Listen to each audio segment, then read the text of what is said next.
So what we got here is some artworks, basically. Yeah, these are, of course, reading cards of various different types. You know full well I do tarot for a living. I work on psychic clients as an important string to my bow, right? And just want to talk briefly about different types of deck and what they're about, because they are art. This is art. We associate, divination decks with things which are supposed to have meaning, and some people would say that it's all in the cards, or it's all in the stones, or it's all in the this, that, and the other that we lay our hands on as to what it's trying to say. There are various different theories and hypotheses about how divination is supposed to operate, but they are, let's be honest, they are just theories. Sometimes you get these amazing outcomes which seem to have amazing clear meaning, bam, because of the organization of the cards, or indeed what the instruction book in a particular deck might say. And other times, basically, not quite so much. So what are we actually looking at when we're looking at a divination deck? Let's start from the very, very basic. The very basic thing is that all you got is a cardboard box with a little booklet and basically some pieces of card. That's all we have. This has got no more, power or anything else going for it than that. But we kind of like to play with these things for a while. Maybe we learn some of the mythology associated with some things, so that the cards themselves, or maybe the symbols, or maybe the color, or maybe the shape and structure and form of what we're looking at seems to express something. Now, just by looking at this card versus this card, one of the instant things you'll notice is that there's more significant red in this card and more significant green in this card. And the type of green, you might not be able to see it on my camera, is actually quite a dark green. It's not a rich, bright May the 1st chlorophyll. Alright, it's just a dark green. So what is your emotional reaction when you see the color? Maybe that's an extra part of the meaning, but remember, it's you building up your own understanding of the meanings, which is what creates the card or the symbol or whatever it is, or the rune stone, with essentially its meaning. I still take a bit of contention against the idea that people speak about when talking about runecraft, that the symbols themselves have their own energy, because I don't feel that it's necessarily a truth. You can do meditation on one particular symbol one day and it'll speak to you in a certain way. You do a meditation on the same symbol the next day and it'll speak to you in a different way. Or maybe you wait 3 weeks or 3 months or 3 years or 10 years, and again you'll have different associations with it. Now that's because you have changed. We are dynamic creatures. We're changing all the time. Our brains, our bodies, our biochemistry, our emotional structure, our associations, getting over traumas or getting new traumas and all the rest of that. We are humans. We are these dynamic, weird, very, very, very strange creatures. So yeah, you could see these things as a symbol system. But it's also a question of you and your reactions to it, right? And I like the colours of that because I'm a fan of the season of autumn, because it looks good and it feels good, and that's got a kind of like an autumnal feel to it. So I might associate some things with that, which other people would not. Whereas other people, oh my god, it's autumn, it's soon going to be winter, it'll be getting colder, oh my word, it's the end of something, we're almost at the ooh. Different people would react differently.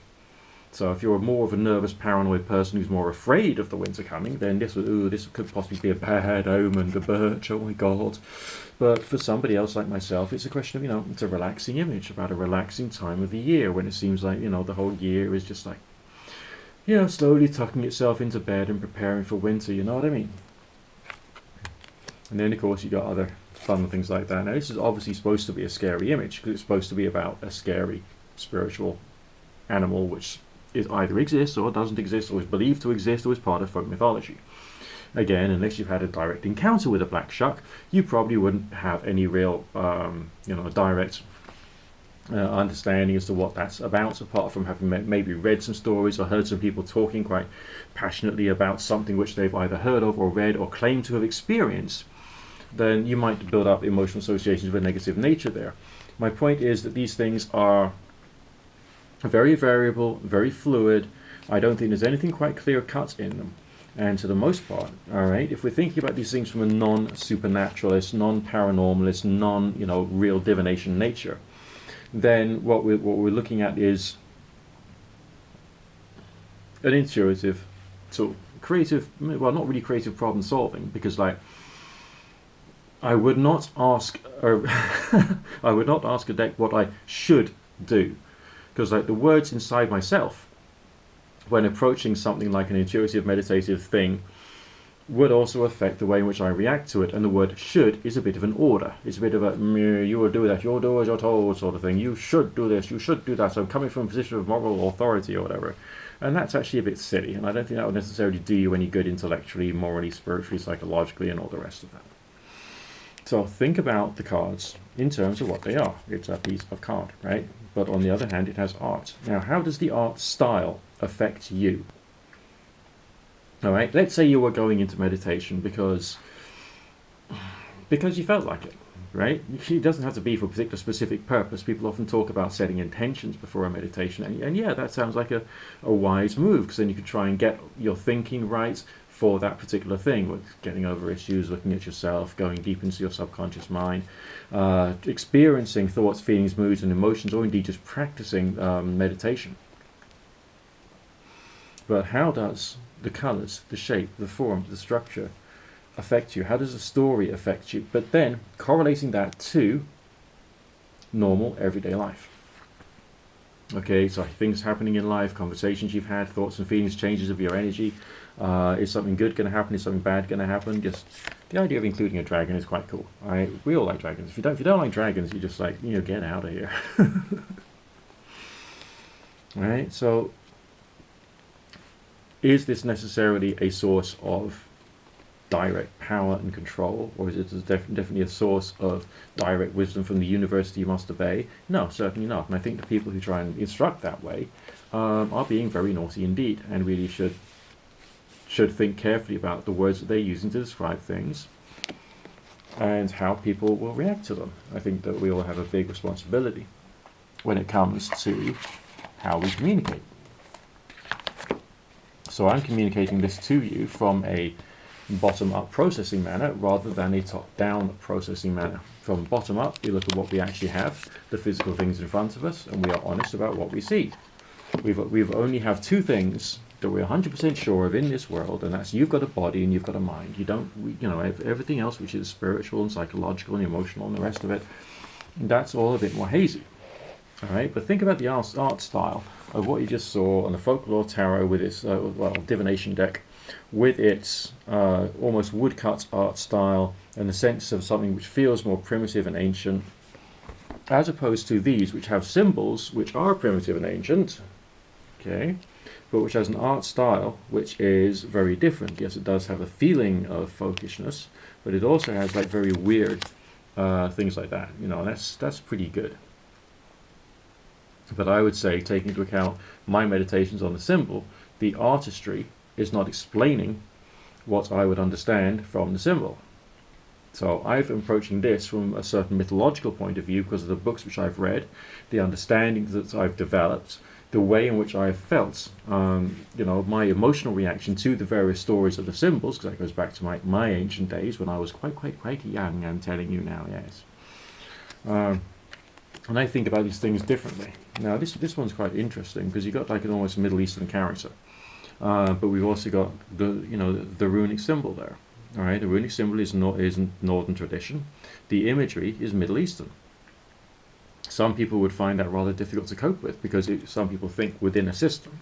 So therefore, the art style and the imagery would have to fulfill the requirements of the mythology and will of the symbol itself. This particular deck seems to disprove that that's not necessarily. It disproves that point of view, though, doesn't it?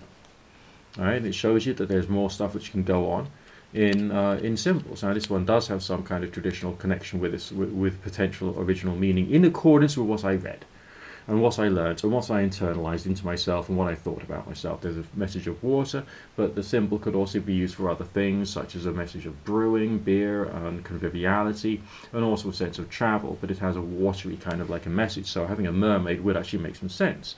But, maybe I'm like a little not too well up on it, but in what ways, are mermaids, specifically in the northern tradition. So when you're looking at a deck that you feel comfortable with, you've got to think about the imagery itself and whether it's going to be, what you require. Your purposes of doing these things is completely up to you. Is it contemplation? Is it meditation? Is it spiritualism? Is it this, that, and the other? Now, thinking about the runes themselves, because they're easy to draw, all right, they make very good meditation tools. All right, for those who are more magically inclined, it could easily be something which you might draw and then invoke or evoke something from, depending upon what you think, or indeed going into meditation and trying to think what this particular energy or whatever it is, and trying to bring it into you and see if there's a change of thoughts and feelings. Maybe you could think about the ways in which I've been talking about developmental exercises and trying to open up and that sort of thing, and maybe apply that to it with visualization of creatures coming out of the rune that you've drawn, and so on and so forth. Use your creativity. It's just it has to be considered to be just a certain level of psychological fun, really. But sending of energy does seem to have some validity to it, although there's still questions as to what that actually does, and there always will be, because we're human beings. We are stupid little monkeys, all of us. We're all very, very stupid little primitive monkeys. I just enjoy what Travis McHenry's done here, okay? Because these cards, you've got the traditional seal on the back, and the box is terrible. The box it's been put in, oh god, they could do with a better box than that. But what he has done, which I think is quite good, is to maintain art style throughout the deck. All right, even though the deck itself has got its own theology, its own mythology associated with it. As they all do, really, okay? But we've got the kind of art style which you'd expect to get from certain forms of magical books. It's got various different seals and symbols upon it. It's got these little prayer lines. So this shows that the symbols and the characters in the cards can be used in lots of different ways, depending upon your theological or spiritual path that you're currently on and the way in which you're doing things. But for a lot of us, it's a question of, meditation, contemplation. We enjoy the mythology, we enjoy the stories. There's a whole world of difference, obviously, between like the symbolic research that you can do into what any particular deck is trying to express, as well as the meditation on it, as well as attempting to use it in a way which you would consider to be magical, using your meditation in a trance-like state of mind, maybe getting into that as a result of firstly the body scan, then opening the chakras, all right, that sort of thing. And then on the basis that your theology is developed in a particular way, you might want to do things like invoke your guides and then ask your guides to have a chat with a little angel that you're talking to, and maybe use some of the traditional names and imagery and symbols associated with it to see whether you can have an experience, an anomalous experience. Most of the things I talk about on this channel is not necessarily to do with hard and fast dogmatic it works. It's more to do with a bit of practice and playing around, you can develop an anomalous experience which will then help to inform your spirituality, your theology, or indeed your attitudes as to how the natural world seems to operate. From my point of view, the part of me which is an occultist regards the going into the search for strange experiences as experimentation in nature. Because I believe that if anything happens in nature, it is as a result of natural things. Right? Whether it would actually mean that angels exist in some kind of traditional sense, when you have your strange experience, that's up to debate and discussion. I would say, being a transcendental deist, that we will always have more and more questions, no matter how strong your personal experience is. It still needs a lot of decoding, and if we come to too many quick conclusions, then we're going to end up in a point of view of, possibly driving ourselves either crazy or into a neurotic state, and so on and so forth. So relax. Be humble to the fact that you are human and you don't know anything, because none of us actually do, really, right? When it comes to anything of a spiritual or religious or psychic nature. All we've got to go by is things that people say, right? That's basically folk myths. As well as personal experiences, as well as attitude, which has come from places like our upbringing and our social or, spiritual background, or mythological background, or how we process the subjects which, of discussion. So now let's have a look at the other two play decks which I got. I call them play decks because I don't necessarily regard them in the same light. It's more a question of like learning things. If I wanted to learn astrology, then I would be playing with one of these instead of sitting on my backside and watching the Legend channel. Alright, as you can see, brand new, still got its rappy thing on it, so I'll take the rappy thing off it. So some of these cards I know from previous experiences with decks of this brand is that some of the cards themselves are merely instructory tools as to how you could use the deck, but let's just pick out some at random. Okay, so you got the one for the astrological sign of Cancer, and it says Cancers are sensitive, nurturing, low risk, intuitive, assertive, empathetic. They enjoy staying home and being cozy. Negative traits: possessive, secretive, and extremely sentimental. Considering as I am of that astrological sign, some of that seems to make some sense. But I'm sure that I've got many other negatives about me and very different positives about me as well. But as you can see, there's other bits there talking about life purpose, find your tribe and be a caregiver. So there's lots of essentially different meanings associated with the astrological sign. Let's see what other things I can find in this deck. But again, it's up to how the individual processes these symbolically and where you stand intellectually with the cards themselves. This one itself says, in Jupiter's Zodiac, you will attract luck through being methodological and realistic about your plans. Finance and business careers will make your blessings manifest into life. You will attract luck and opportunities through social involvement and collaboration. Technology or science careers will suit you best.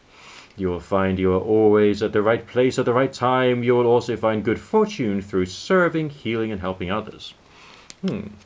Interesting messages. I mean, sometimes you could actually consider these things to be there to criticize you as a person. If there's some like morality in the card or teachings in the card, which then you can look at and then think, well, maybe that's not quite me.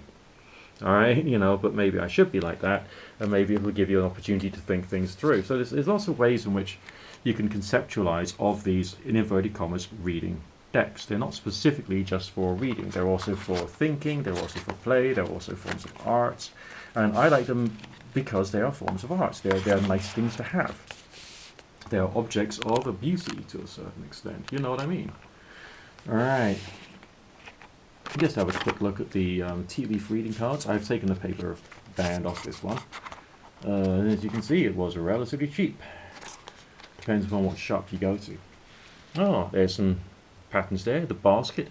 Addition to the family, either a birth, marriage, or adoption. Bats, our undertakings will be fruitless. Beasts, wild beasts tell of misfortune. Also sees the section on animals of further explanation. I'm not quite sure. It says bats suggests that undertakings will be fruitless. Because one would assume if you're an intuitive reader, you would look at these things in different ways. And let's say it was a run up to Halloween or Samhain, whereby the bat is an important symbol because the Halloween or Samhain fires made convection currents, which made insects go up. And then the bats came. So apparently the bats are associated with Samhain because of that. So you might actually see that as a positive thing about new beginnings and new years, depending upon the mythology which you have absorbed as a result of your theology, your reading, and lots of other stuff. Okay? Alright, so that's just gives you an understanding of like ways to look at these things. They don't have one singular purpose. They don't have one singular meaning. It's not a question of owning a pack of cards and all of a sudden someone says, oh, you believe in all that stuff, do you? Well, what particular stuff? I mean, you can do psychology through ceremonial deism through any means whatsoever, using any particular variety of mythology, any particular variety of style of things, and so on and so forth. And some of it will connect directly to, your own personal spirituality, your own personal, storytelling that you've been picking up as a result of being involved with various different schools of thought. Now, when we're going specifically to Tarot's history is undoubtedly Christian, the whole thing. And even the more modern pagan decks still have some allusions to things which come from the Christian story. The Aleister Crowley Book of Thoth Tarot has got symbols on the Emperor card, as I'm sure I've told you before. which connect directly to the Lamb of God, for instance, in the bottom right-hand corner. Have a look at it, and then you'll see it is essentially still a Christian book. Now you've got your minors, you've got your majors, and people say, well, what is the major arcana? Well, the major arcana would have been, we could argue, is the major mystery from the medieval mind, from the time when tarot was like, the thing. And if you didn't know how to play the game of tarot, man, you was like out, you were like the out group, you know what I mean, bro? Okay, because tarot was a card game. And when the church decided, you're basically gambling, right, with church imagery, we think that's a bit like bad. And so that's when tarot stopped being a thing that the church approved of. And that's when weird people like me got their hands on it. Well, actually, it would have been the fortune tellers and all that kind of stuff. But if you think about what kind of attitudes Christians might have had to these things, it could have been there to even strengthen their faith and all kinds of stuff. They might even use the cards for their own prayers and meditations and contemplations. Okay, just the way in which people do things. Theologically speaking, they have no singular purpose. All right, spiritually speaking, they have no singular purpose. Okay, these are not, it says on there, reading cards. No, it should just be cards, right? Because that's what they are. But we are calling them reading cards out of tradition. We use the word oracle out of tradition because that's the way in which people have described it. But also, when you're doing your meditation, doing your opening up, doing your crown chakras, and if you got guides or you believe you got guides, then reach out to them because, as Aleister Crowley said, the entities are probably parts of our own mind, although he didn't actually go into great detail as what he meant by that, because he also said that our consciousness is somehow related to the furthest galaxies. So I presume he's saying that our mind also reaches to the furthest galaxies, and the outside of our mind is also part of our mind, if you get my drift. So even something which seems like a very clear-cut statement actually might not be. I've got a few other decks which I can dig out and show you. Just bear with me a second. Yeah. Now, going back into the subject of...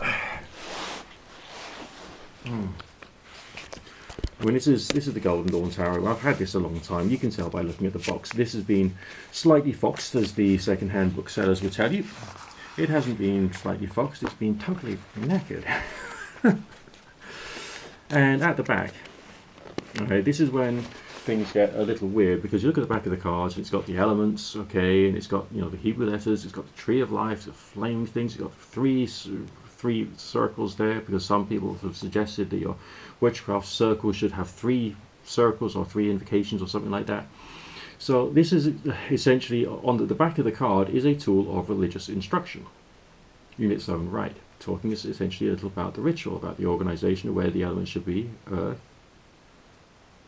fire, air, and water. The sword is used to mean air in this particular system, I understand. I could have got that wrong, don't worry about it. And as you can see, there it's got the words light and extension, and the Latin of it is nox on pax, which is essentially saying the same thing. Alright, spirituality advanced. But the other thing about this is that the shape of the cross is Christian. The circle around it makes it almost look like a Celtic cross, which shows you that this, which has been used a lot within pagan and Wiccan communities, is essentially a Christian tool.